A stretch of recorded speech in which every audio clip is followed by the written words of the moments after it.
Caramel pudding cake ఎలానో చూసేద్దాము. చాలా ఈజీ కేక్, పిల్లలు అయితే చాలా ఇష్టంగా తింటారు. మన ఇంట్లో ఉన్న ఐటమ్స్ తో ఈజీగా అయితే ఈ కేక్ నైతే ప్రిపేర్ చేసుకోవచ్చు. ఒక మిక్సీ జార్ లో ఒక 5 బ్రెడ్ పీస్లను వేసుకొని అందులో షుగర్, బాయిల్ చేసిన మిల్క్, ఎగ్స్ ని అందులో కొట్టుకొని ఫ్లేవర్ కోసం 2 ఇలాచీలను వేసుకొని మంచిగా మిక్సీ పట్టుకోవాలి. ఇప్పుడు షుగర్ సిరప్ కోసం ఒక పాన్ లో కొంచెం షుగర్ ని వేసుకొని షుగర్ సిరప్ అయితే ప్రిపేర్ చేసుకోవాలి. అదంతా మనం ఏదైతే కేక్ చేస్తున్నామో ఆ పాన్ లో వేసుకొని మంచిగా ట్రాన్స్ఫర్ చేసుకొని ఒక 15 మినిట్స్ బేక్ చేసుకోవాలి. సింపుల్ అండ్ ఈజీ కేక్ అయితే రెడీ అయిపోతుంది.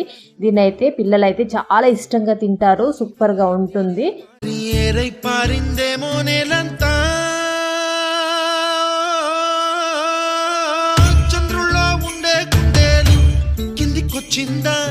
కిందికొచ్చి